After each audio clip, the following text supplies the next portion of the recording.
As Chad said, I was running a little business called Odesk, and I did that for about 8 years. And let me start by saying I have tremendous empathy for guys like Marco and everybody in the room, because I know how hard the CEO job is. I did it for a number of years.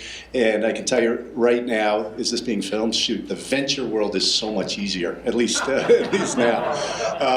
And as Chad said, I know a thing or two about running marketplaces, but what I've also recognized is just being out for about a year. I left last April and took a little bit of time off before joining Polaris. It's moving so fast that things constantly change. So I could try and tell you things about marketplaces, but I think we'll learn a lot more from people who are still doing it. So that's why we're here to talk to Marco, and we have a great panel to follow. So why don't we dive right in, and I'd love to hear just a little bit about you and Thumbtack, and I think maybe your founder story. What was the thing that compelled you to say, hey, we got to do this? Sure. So my story is very easy. I'm a college graduate. That's all I got before coming and doing Thumbtack. And I had worked with my co-founders in college. We'd started a nonprofit together that was involved in sort of social security advocacy, reform advocacy of all things. But it was a startup. Am I not on? Yeah. There we go. But it was a startup. We wrote some software. We helped get it distributed to 300 campuses around the country to help them sort of advocate and sort of organize.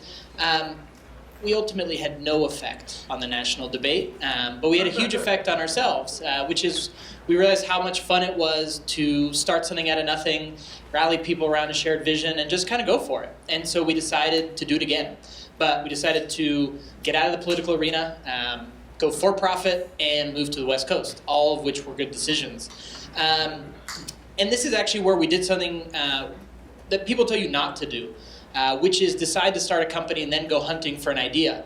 I think the common wisdom is to sort of find a problem that you have and sort of solve something that you know. Actually, I think that's a bad idea because I think most of you are weird and not normal if you're coming to an event like this. Like me, like Gary, there's not sort of normal. And if you extrapolate from yourself, you're going to potentially build something that nobody wants. I think that's why there's so many travel apps. And so I'm going to scratch that one off my list. I had travel app as my next idea. And so we really just said to ourselves, posed ourselves a very simple question, which was, what is the biggest problem we can solve with technology? And none of us were nuclear physicists, so we constrained that slightly to being problems we can solve with software. And we just started talking. I sort of found an internship working with one of my co-founders so that we could spend the summer together brainstorming. And I have to admit that Thumbtack was not the first idea we came up with. Second idea. What was the first idea? First idea, this is now summer of 2007, was a financial accounts aggregator, a way for you to track your spending, your saving. If it sounds like Mint, it was exactly like Mint. And it was a very bittersweet feeling in September of 2007 when Mint launches and ends up winning TechCrunch 40 or whatever it was called at the time. Bitter because we weren't going to fucking catch them. They did a great job, and hats off, they sold for $170 million 2 years to the day. But sweet because it was very validating. Many people, I remember my brother most specifically, told us that our idea was stupid. He's like, who the hell is ever going to give you their credit card information, their bank information? That's crazy. I'm not going to do that. Nobody else is.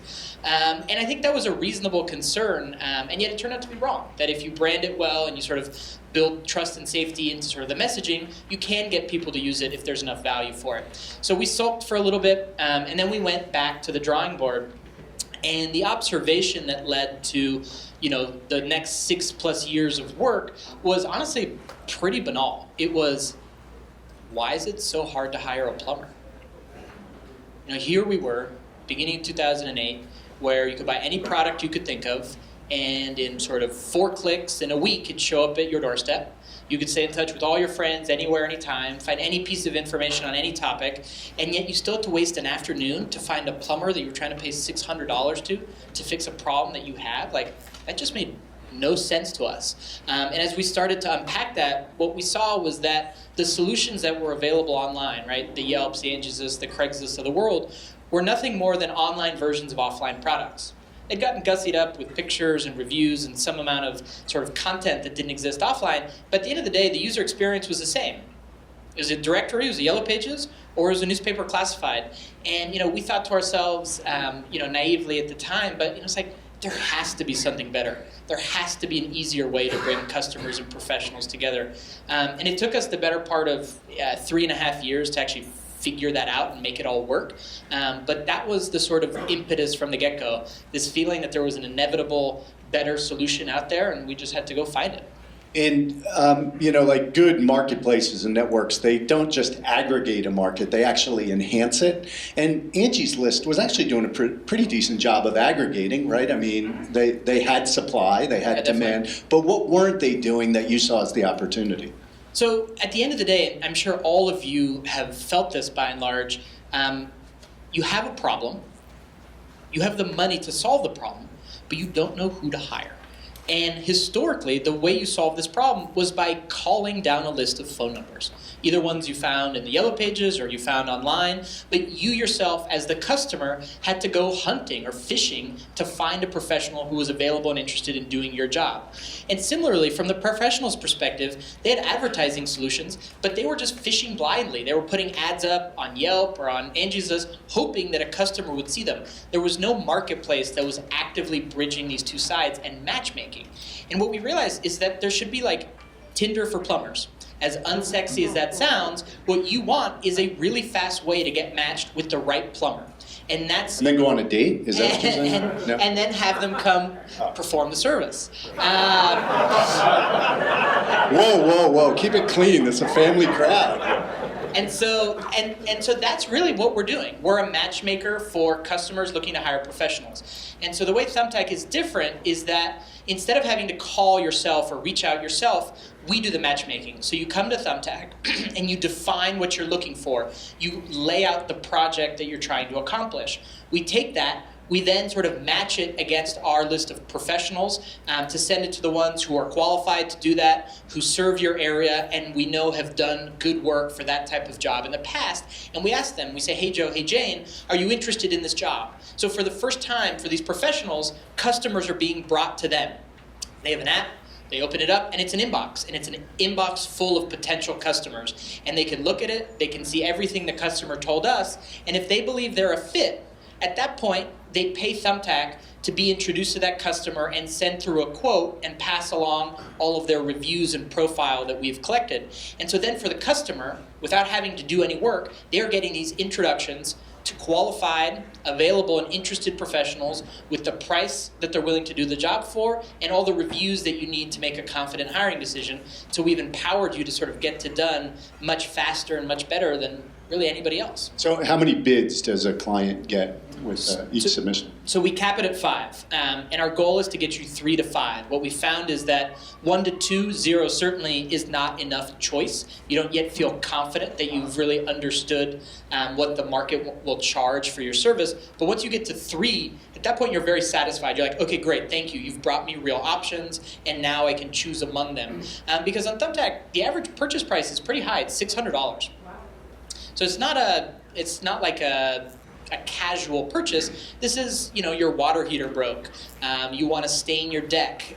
You want to find a caterer for your kid's graduation party. You're spending hundreds or thousands of dollars, and so you really care about who's going to come do it and the value and the service that you're going to get. And so we want to empower you to make that choice quickly and effectively. Oh my gosh, there's so many questions here. So your business model is one of match. So if I think about marketplaces like Match.com, for example, it's kind of similar. Like you're going to introduce somebody to their potential mate, and if you're successful, well then you lose 2 customers, right? Yep. Because hopefully you lose 2 customers. If you match a guy and a gal and they're gone, right? There's no need for them to be on Match. You're kind of similar, so you have to charge a lot for that match because there's no monetization after the fact. Yeah, so first off, I think the matchmaking concept is exactly right. And to unpack that a little bit, if you think about a date, and this is probably not the way most people think about a date, which is why I said we're not normal, it's a double opt-in matching problem, right? Both sides have to say yes. That's very different than a typical local commerce question of where should I go to get a bagel, to buy my wife flowers, which is actually a single opt-in decision. If the store is open, I can go in and buy flowers for my wife. The problem is directories solve the where should I go question very well, but not the who can come to me question, which is much more of a sort of dating and double opt-in type scenario.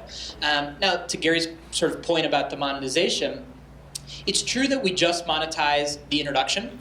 Unlike marriage, one of the sides, the professional, sticks around forever. And so we gain an enormous amount of trust and sort of brand love for bringing them a client that sort of hires them and pays them. And that's why they stick around. That's why we have 200,000 active paying professionals on the platform today, which is more than Yelp or Angie's List combined.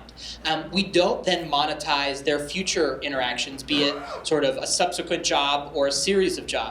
In the future, we hope to build out our platform to facilitate the whole life cycle of the job between customer and professional. So things like scheduling, recurring payments, a CRM system to stay in touch. Our dream is to just be the substrate through which customers and professionals work together always. But we don't believe you can force them into your platform or your marketplace. Odesk Elance had the benefit to some degree of these services being virtual. And so without the platform and their tools, there was really no way to work together. But the plumbers come into your house. If you want to call them or talk to them once they're there and paying cash, we have zero shot at sort of keeping you inside our walled garden if that was our goal. And so we don't even pretend to try. We want to make great introductions and then give you any means necessary to sort of get the job done. So there's no subscription fee for the providers, the 200,000 providers. There's no membership fee like Angie's List for the customer. It's simply, but you did come up with an innovative business model, which is how do we make enough for the match? Well, you charge 4 other people for the introduction, whether or not they get the bid. So over time, do providers feel like, Thumbtack, I just pay to play, but I never get to play? No, so there is sort of maybe superficially that concern, but for these professionals, they evaluate us on an ROI basis. Dollars in and dollars out. And so when they come to Thumbtack and they build a great profile and they start engaging with customers and win this business, we deliver incredible ROI and they love it and they never leave because it's effectively an ATM. And they learn how to operate it, and they learn how to take money out of it. And so they recognize that they don't win every job, but that's no different than their entire life as a business owner, right? Not every phone call they got turned into a job. Not every email they got turned into a job. And our sort of promise to them is we'll make introductions to customers who want to hire somebody like you. But then it's on you to sell them, right? You've got to hustle. You've got to prove why you're the guy or gal for the job. And they totally get that, and they appreciate it because Thumbtack is the most performance-based marketing solution they've ever had. And so you're not in the middle of payments. So they pay you based on whether or not they get accepted for the gig. And just one tactical question, what if nobody gets the gig? You send over 5 bids, nobody gets it. Do they still pay, or do you refund them the money? How does that work? So our promise is to get you introduced to a customer who wants to hire. So if they don't read your quote, the quote that the professional sent to the customer, we'll give a refund because that's not a real introduction. They never saw what you sent. But once they read it, that's when our charge is effective. And so the charge stands irrespective of whether the customer hired or not. Thankfully, we've built a platform and have a great enough network that customers hire at a very high rate, and the ROI that these professionals are seeing is pretty immense. So there's now over $1 billion a year in commerce going through the platform. We don't move the money, but because we have these quotes and because we get feedback on who's getting hired through reviews, we know sort of the marketplace activity, and $1 billion keeps a lot of pros happy. So you mentioned one metric, more than $1 billion, and I would say round of applause, but I don't want to take the time to do that. But that's a huge accomplishment in a pretty short amount of time to have $1 billion of gross market value going through your platform. So kudos for that. That's one metric that you can measure your success. It's how many dollars are going through. What are some of the other key metrics that you worry about? And I'd love to hear, you said the providers are very happy, and obviously you have to keep the clients happy. It'd be great to talk about NPS or anything you use there. Yeah, so I think at the end of the day, success is all about engagement. So we look at hire rate, so how often a customer hires a professional. That's an indicator of how well we've solved their problem, how quality our matchmaking was, how effective our pros were at selling themselves. We look at how often they come back. So if they have a great experience, how likely are they to come back in the subsequent 30 or 90 days? Thumbtack is not a Snapchat. You're not going to use it 10 times a day because you're spending $600 a pop. But these are things that as a household, you need many times a year. So we track how often you're coming back and how that's trending. And then on the professional side, we look at the retention. So how engaged are they relative to the number of offers that we send them, for how long of a time period. And then we NPS of both sides. So NPS, as Gary mentioned, is sort of Net Promoter Score. It's a measure, it's a pretty rigorous and tough measure of how happy you're making your audience. And we measure it on both sides. And what are you comfortable talking about what your NPS is for clients and providers? Yeah, so the one that we've talked about is on the client side. So when we get you 3+ introductions, we have an NPS of over 50. And it's not surprising, right? Imagine your life. Here you are, wanting to get something done. It's been on your to-do list forever. Somebody maybe at home is nagging you to get it done, but you don't know where to go. And somebody tells you about Thumbtack, or you find us online. You tell us what your project is, and ideally within the hour, we've got you 3 to 5 qualified introductions from great professionals, and you're on the way to getting it done. You can understand why people love it, because it solves a real problem that they have in a way that sort of empowers them to do it. I hear people say, speed, quality, and price. Pick any two, or pick one. As you're talking, I'm saying, oh, you're about quality. No, you're about speed. Or maybe you are about price. Maybe you're not. But how do you look at those metrics, and what do you think is the priority for Thumbtack? So I will cheat. I will combine price and quality into value and say it's about speed and value. Because when you're doing this stuff, this isn't like entertainment. Actually, you just added speed. You tricked me and you added all three. So you're saying it's about quality and price. Well, so speed matters too. We got to do all of them. So this is a chore, right? Hiring a plumber is a chore. It's not something that you crack a beer open and lean back and you're like, ooh, yeah, now I'm going to hire a plumber. So we have to get it done for you, because you're not trying to spend your time doing this. And more importantly than just solving your problem quickly, we have to convince you to hire one of our people, because when you're in get it done mode, maybe you shoot off an email to that friend who lives down the block who has all the connections. Maybe you post on Facebook, hey, anybody know a good plumber? And so to make sure that we are the network that solves your problem, we got to move quick. There's no way around it. But when you're spending hundreds and thousands of dollars, you really care about value. I think everybody in here, even if they live in this zip code or the zip codes around it, they still care about value. You want to make sure you're getting a fair price, and that means that you're getting sort of quality service for that price. And so we work hard to make sure our pros are delivering value, because that's what customers care about. We find that customers rarely pick the lowest quote, but they also rarely pick the highest quote, right? They're looking for value. They don't want the sort of bargain basement price. There are times, right? Maybe you're sort of hauling junk and you just need it out of here and you're just looking for cheapest way to do it. That happens. But you're painting your apartment, you're building a new fence, putting in a treehouse for your kids. Price is not the only criteria. And it's mostly home services, yeah? So it's about 55-60% home services in terms of GMV. Second biggest is event services, so photographers, DJs, caterers, wedding bands, things like that. Then we've got instruction, so for kids, tutors, singing coaches, and then wellness, so personal trainers, fitness instructors, personal or massage therapists, things like that. So all of this is very inspiring, and we're looking at this guy who has $1 billion of GMV a year going through, very, very successful company, unicorn, lots of funding. How much have you raised to date? We raised $150 million. So only $150 million to date. And but you didn't start there. Marketplaces are really hard. You talk about chickens and eggs. And, I think about your business, and there's this hyper-local problem. The plumber in San Francisco does you no good in San Jose. And he definitely does you no good in LA. And you don't have liquidity. What if you have no wallpaper hanger and I call, or I come in and I want a wallpaper hanger? So how did you where did you start and how did you expand and get so horizontal? And the geography, the categories, the quantity, the quality, like how did it grow, right? Where'd you start? I'm having flashbacks. Yeah, I'm trying to get him to sweat. If you want a sip of beer before you answer, go for it. I mean, so Gary's right. To give you a sense of the trajectory, we started in 2009, and over the course of our first 3.5, almost 4 years, we'd raised $6 million. And in the next 15 months, we raised $144 million, which is indicative of how long it took us to get the flywheel spinning, to get the product right, to get the business model right, but also indicative of when we did, it just sort of took off.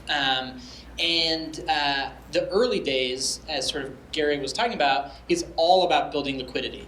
Marketplaces are in the business of providing liquidity, matching you with whomever you're looking for. We have the challenge, unlike an eBay, unlike a Odesk, where we don't have one network. You only care about the professionals that can serve your home or your child. And so the truth is it's a total fucking grind.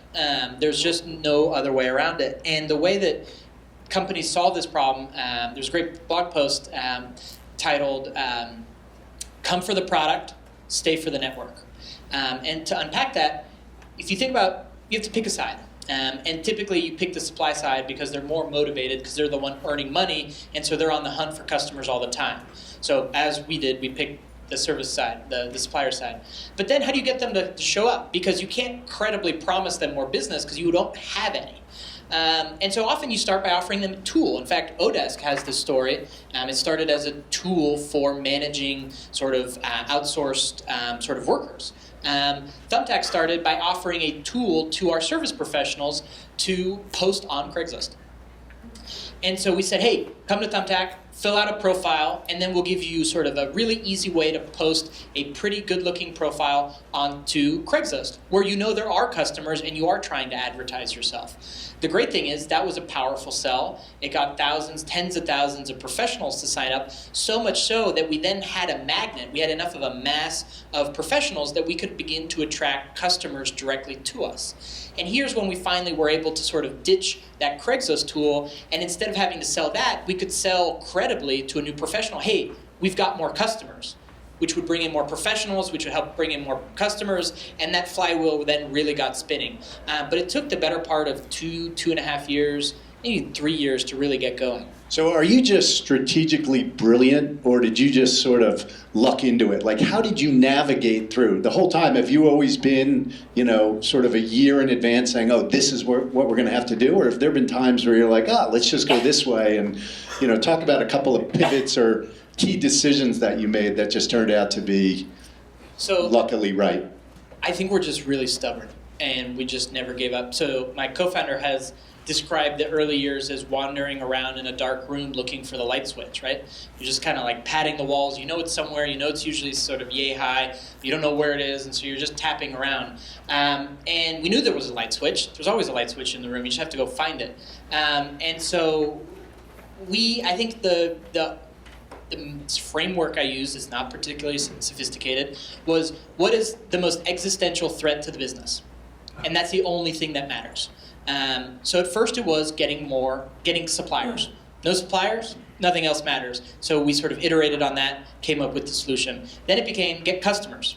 No customers, it's all over. We figured out how to do that. Then it's like, okay, how do we really refine the product experience such that it makes both of these people happy? Because if they're not happy, nobody's happy. And then finally, it was sort of the business model. And I think here's an example of sort of how we iterated through something. So the business model we have today, the introduction-based model, is actually the third model we've put in place. We've put in sort of 6 variants total. And it first started as a commission model, because we'd look at a company like Odesk or eBay or Amazon, and we say to ourselves, well, everybody's monetizing on a commission. That must be the way to do it. And I think, intellectually, that may be the purest way to monetize a transaction.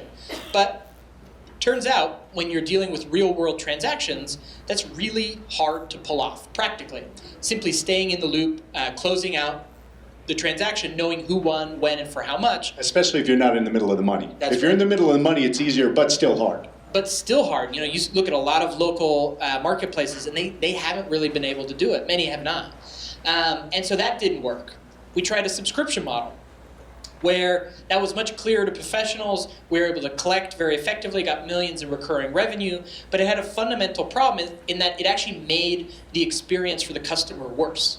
Because when you charge a professional a flat fee, what's their incentive about which customers to respond to? All of them, exactly right. And that means that as a customer, you're not getting particularly qualified responses. You're just getting pros who are spraying and praying, who are acting very rationally, I should add. It's not that like they were being stupid, they were being very smart, but it made our customer experience worse. So we had to throw that away, which was pretty scary, right? So we'd raised our small, for the now normal back then, Series A of $4.5 million. We were doing $2.5 million in recurring revenue, and we turned it all off. And we turned it all off to move to our introduction-based model because we knew and sort of had tested it to be better for our customers because it qualified the matches better, and actually then proved to be better for the professionals too because it aligned our fees to the value they were getting, which is getting introduced to customers and ultimately hired. But we have the benefit of never having done anything before, and so we're very naive, which is healthy because it means you sort of take a fresh perspective on things. And we didn't know you couldn't build a self-serve small business advertising platform. We just figured you could, and so we went out and did it. And I think our saving grace is that we ended up being more stubborn than naive, and so we managed to figure these things out. So let's go back over the 7 years and take us to a moment, take us to your oh shoot moment where, you were faced with a really thorny decision and, you've probably lost some sleep over it. Although I have on the venture capital side, I spoke to an entrepreneur and I said, how are you sleeping at night? He said, I sleep like a baby as a CEO. He said, I wake up every 3 hours crying. So take us to that moment where you couldn't sleep, you were faced with this thorny decision, and it was your oh shoot moment. Yeah, it was the time we almost died, and that was the fall of 2011, and that's when we're trying to raise our Series A. So a little backstory, in June of 2010, we raised an angel round, 1.2 million, a bunch of high quality, great angels, and all of the feedback had been, I think, reasonably, hey, go make sure you solve this chicken and the egg problem. Go build liquidity, show that you can get that flywheel spinning, and you'll be set. And we took that to heart. It made sense. That was by far the biggest problem and challenge in building this marketplace. And so we worked super hard on that. And now here we were the summer of 2011. And honestly, we were feeling pretty good about ourselves because we had solved that. And it was growing. It was moving in the right direction. And so, chest puffed out, we went out to go raise a $10 million Series A. You may remember from me just saying we raised a $4.5 million Series A. That's because we were beat down. We had 44 meetings. We talked to 44 different firms. We got 2 yeses. And yes, they were from the last 2 firms we talked to. That's how it works. Did the pitch get better? Did you refine it? So the pitch got better. The ask got more appropriate. And actually, we jumped into gear because the feedback we got was, hey guys, congrats on getting the flywheel spinning. We don't believe you're going to be able to make money. And we're like, yeah, but we haven't tried. You have to acknowledge that there's real value being created here. We'll definitely be able to figure out a way to make money. And we had a story that was better than that about the plan to get there, but people were just sort of shrugged and said, you know what, we don't believe you, which was brutally frustrating because what they were saying is that they didn't think we could do it. It was just a naked dislike of us or unappreciation of us. It was no fun.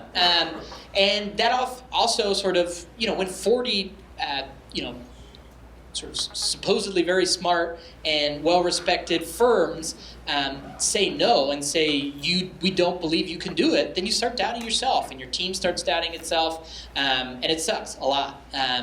Now, thankfully, we took the feedback to heart and we said, screw you guys, we can make money. We put in place the subscription model. It caught pretty quickly. We were able to show that at the end, and a couple of VCs appreciated that we would be able to make this work, and they sort of invested in us, and now we've made them, at least on paper, a bunch of money. So Marco, sort of a valuable lesson. You got rejected by 40 firms, yep. Right?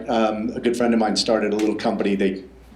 Silly idea, DVDs via the internet called Netflix, and they were turned down by 40 firms. And he said it was like, I'm not going to use his words, but he said it was incredibly painful for 6 years. And so what I've learned switching from operator to venture capitalist, I said, I'm never going to be that guy that sugarcoats it. I'm going to tell entrepreneurs why I'm not interested. I'm going to look them straight in the eye and say, it's just not for us, and here's the reason why. And what I found is that it doesn't serve the venture capitalist well. You're a jerk. You don't love us? Well, these guys did. So tell me about that in your experience. Would you rather have people give it to you straight and like really mean it, or would you rather they make you feel good and tell you no in a nice way, or would you rather have the feedback? I'd like to believe I'd rather have the feedback. It stings though. I don't. Maybe like a handful of the ones I really like. So actually, in this scenario, I have to give. But it made you better, right? You honed your pitch, and you got better at telling the story because you took the feedback to heart, right? 100%. And when I talk to founders now who are raising money and they sort of get some feedback, I always caution them not to over-index on any one VC's sort of response, because they don't know you that well. They just have one look at the business. But when you start getting the same feedback from 3, 4, 5 people, that's something to take to heart, because at that point, they've probably zeroed in on something that is a genuine risk or problem with your business. And this sort of business model issue came up. And I think if Sequoia a bunch of credit, who led our B, they called it out 100%. They said, we like you, we like this market, we're impressed by what you've done, we don't believe you have any idea how to make money, and that means we can't invest. But if you ever figure it out, please come back. That was, I at the time didn't know it was true, but it turned out to be true, because when we put in place our introduction-based model, the first month it was rolled out was March of 2013. So we'd been testing it for 6, 8, 9 months prior to that, but the first month it was rolled out 100% nationwide was March. We showed up, we called, and it just went great. It just worked. The data was just awesome. And so mid-April, like 6 weeks in, we called Sequoia and we said, hey, you know how you guys told us to ever call you if we figure it out? Well, we think we figured it out. You want to see it? And they said, absolutely. They had us in the next day. And, I think 2.5 weeks, we had a signed term sheet. And they had the sort of intellectual honesty to tell us what the problem was. And when we showed up and proved that we had solved it, they jumped on it. That's awesome. That's a great story. So you had said earlier, I'll paraphrase, but you had said ruthless prioritization was one of the keys to your success. It was taking the single most important thing in the business and solving for that, and not trying to take on too much. I heard a great quote. It might have been Paul Graham, and he said, most startups die of indigestion, not of starvation. And so of all the things you can do, are you ruthlessly prioritized on the right thing? What's that single most important thing now? So the funny thing is, it's still liquidity. 7 years later, we've been fortunate to really grow our customer demand.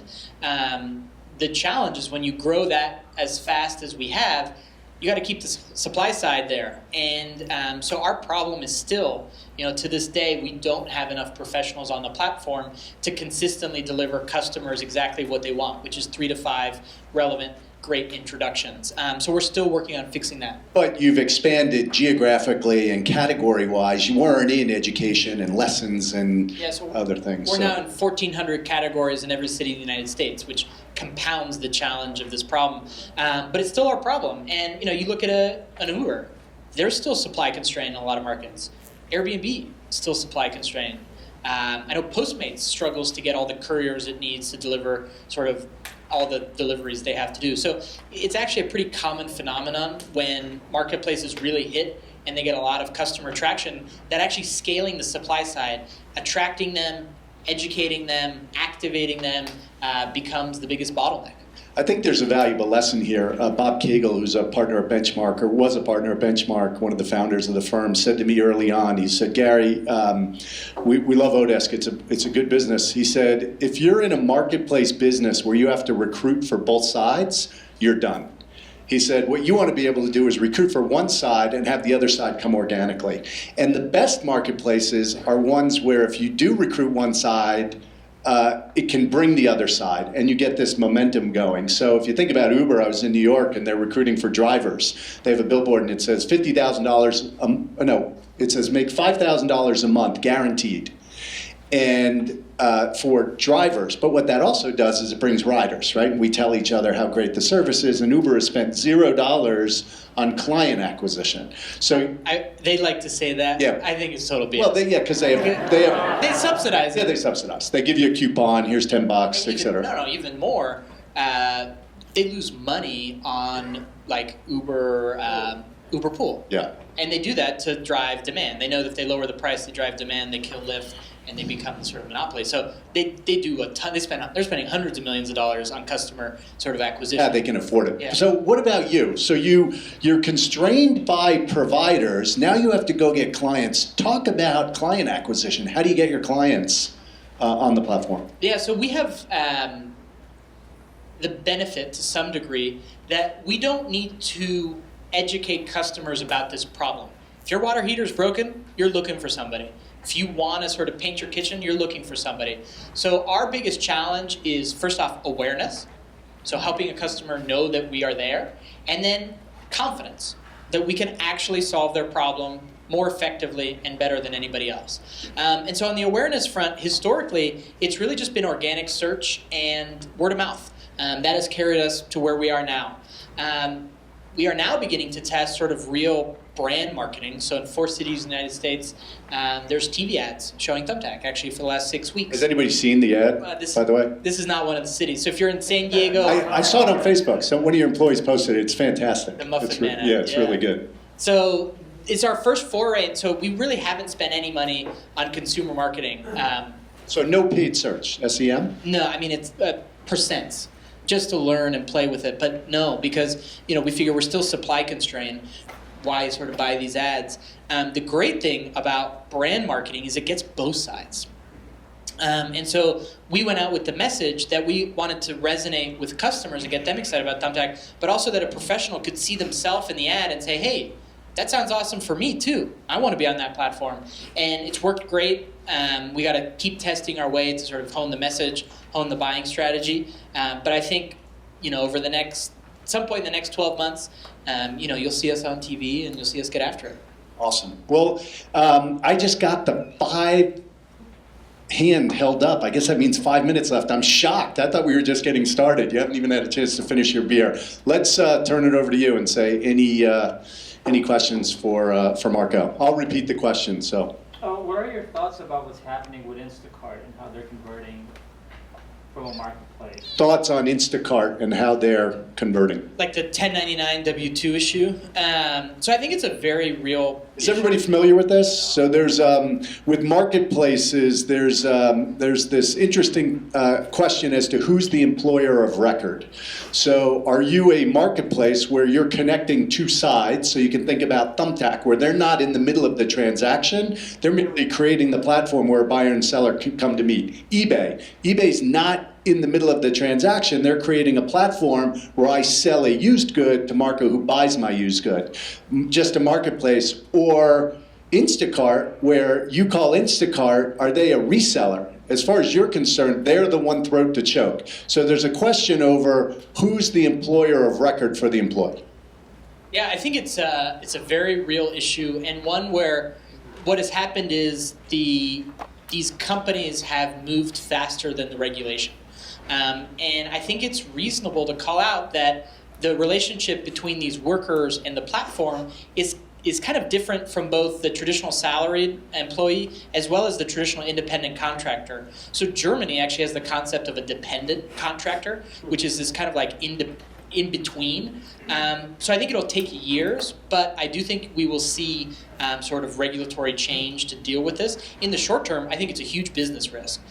So Handy, HomeJoy in our categories, I believe Instacart as well, Uber as well, Lyft have all been hit with lawsuits claiming from their sort of suppliers, claiming that they should be treated as full-time employees. The courts, it's actually not the courts, it's a regulatory body in California recently ruled in Uber case that they should be treating their folks as employees. So this will play out in the courts. It'll get appealed. It could go very far. But we don't have this problem because, as sort of Gary said, we are a platform, we're a marketplace. And so we haven't spent too much time worrying about it. I think these companies are going to have to evolve. And the tricky part is, so I guess the thing that goes unsaid maybe is that on Thumbtack, on Odesk, the people are the marketplace. You're hiring a developer or you're hiring a plumber. That's what's sort of being marketed and being connected. And so it's not a commodity. But on Instacart or Uber, right, the supply, the labor is a commodity. And it's getting squeezed. And that's a structural reality of their model. That when you hire an Uber, you don't care about the guy or gal's name. It's a straight commodity, renting the back seat of a car. And so these people are caught in a tough spot because they want to drive the price down because it's a commodity, and they know commodities are all about price and speed, and it's not pretty. I don't know. And yeah, these marketplace businesses that are not really marketplaces, it's more of a leveraged talent business or what I call a reseller, where you don't care if it's a monkey driving the car as long as the monkey's a good driver. I don't mean to be this way, but I just want to sort of reinforce this point where I think these businesses are going to have a tough time claiming that they're not the employer of record. So any of these businesses that look more like a reseller, where, as far as you're concerned, you're hiring Uber, I think this is all going to play itself out. And regulation's going to have to change over the years. So, a couple of quick questions. One is, how did you stay alive for the years that you were building this thing? And the second one is, what's keeping other people from doing this? What's your blackout? So just to repeat the question, number one is, how did you stay alive while you were building liquidity and you didn't have enough to make money? Did you focus geographically or by category, or what kept your head above water? And then the second one is, why can't someone else? Oh, and what's your moat around your business? Why couldn't somebody else replicate what you've done? So to the first question, you just pay yourself very little. It's the benefit of sort of doing it straight out of college, not being married, not having a mortgage. You can afford to do that. So we worked out of a house for 2 years. Many people did not earn very much money at all. And you just spend as little as you can. But how did you get all of that work done? You couldn't have hired everybody locally to do the work. How did you do that? So we found So they were a huge Odesk customer. So that was a shameless plug. Don't spend time. We still are. We got 700 people on the platform. It's a huge part of making Thumbtack work. So curation at scale requires humans. Smart humans are available all around the world. Odesk is a great platform to connect with these humans. We use, there's 700 people that we think of as full-time employees. Now, technically, we contract with them through Odesk, but at the end of the day, they enable us to sort of deliver the service, to qualify everybody, to review all the content and the pictures, to make it as high quality as it can be. So we are big believers of the power of sort of global labor. Now back to the sort of question. You just pay yourself very little. And that is a powerful thing for two things. One is you're ruthless about your prioritization because you don't have money to waste. Sometimes it gets a little nasty. So I got in a little fight with one of my co-founders. He wanted to buy a fancy office chair, and I thought it was total bullshit. And so he bought it himself. And then, a year later, I paid him the $400 back out of the company once we had more money. So you can take it too far, and we, maybe for a while did. But that's what it takes. You just don't die. I mean, it's easy not to die. You just don't run out of money. And then what about the moat? Yeah, and then the moat it's really our community. And by that I mean the network of professionals that we have who are active and engaged. So, you can think of Thumbtack as a search engine, right? You're trying to get a project done, and you're asking the world, which plumber is available 4 p.m. on Thursday to replace my broken water heater? That's a query. But there's no database on Earth except Thumbtack where you can actually ask that query and get a response. The reason we can get a response is these professionals have signed up. They've told us what they do, where they do it, what they're specialized in, and they are active participants in our marketplace. There's 200,000 of them who are active. Is that enough liquidity, or could somebody attack you by category or by geography? Could I go out and create Pushpin and go aggregate a category where you're not strong and offer it for half the price? So are you priced low enough? Are you, I think price is something that you can't really undercut us because we're charging close enough to zero on the professional side that they care much more about volume and how qualified and how effective the experience is. How much do they pay for a bid? Are you comfortable talking about it? Yeah, it's anywhere between $3 and $25. It's awesome. So you're not going to undercut us on that. And actually, I would argue, and this was a bet we made early on, that in building liquidity, you actually have more of an advantage being horizontal and being broad than you do being very vertical. So from a product experience, maybe you can argue that being vertical sort of helps better define sort of your use case and build sort of a more elegant solution. But from a marketing challenge of attracting suppliers and then customers, being broad actually gives you a lot more leverage to do things that a verticalized player can't. So, Homejoy and Handy are two sort of agencies, or what did you call them? Leverage talent. Leverage talent companies in the cleaning space. We're bigger than both in just cleaning. And that's one of the 1,400 categories. So I think there's just power to breadth. It's something that, again, you often hear the opposite advice, which is pick a niche, pick a vertical. I think in this case, that was wrong. Let's have one more question. Let's go to the back. So, right there, hand up. Yeah, you said that you're doing like $1 billion on the platform, and as they say in the payments business, $1 billion here, $1 billion there, and soon you're talking real money. I'd like to believe it's real money, yeah. Yeah. So, how have you thought about making money off the money that you're moving instead of someone like you're probably using like a Stripe or WePay, and you talk about 1.5% on $1 billion. Well, the payments business is brutal. It's a business I don't want to be in. The margins are miserable. So yeah, it's true that they, Stripe will charge you 2 and change, but most of that goes to the banks for the interconnect fee and Visa and MasterCard. So the margins are razor thin. If you hear Square's CFO talk now, she will talk about how they are building their business on the assumption that in the long term there will be no margin from the payment processing business, because it's a straight commodity, and what companies care about is how cheaply you can do it, and so it just gets squeezed and squeezed and squeezed. So we believe we're in the demand origination business. We're a marketplace. We connect customers and professionals and facilitate transactions. The reasons we get points, many percents out of that $1 billion is because of the value that we're creating. If you're merely facilitating a transaction that's already going to happen, you get basis points. And how do you get paid? So how are your providers paying you? Is that credit card, ACH? What's your payment vehicle? It's credit cards and PayPal. We use Braintree because we integrated before Stripe was really as big as it is now. Stripe is great too. But yeah, so the payments, I believe, will be a value that we offer to our professionals one day. So there's probably, if you look at all of our businesses, the 200,000 businesses, they're probably processing something like $100 billion a year, about 500,000 a pop in gross transactions. And we'd love to facilitate that at some point, but not to make the extra incremental revenue, but merely because it expands the value of our platform to them and stickier. Yeah. So that'll come, but the motivation is for the sort of value to the professional, not to us. Well, I hate to end because this has been. I could do this for a while. Yeah, I could too. I'm really having a blast. Hopefully, you got value out of it. Just one last question, and we can end on this one. What guidance would you give to all these, or some of these aspiring entrepreneurs in the audience?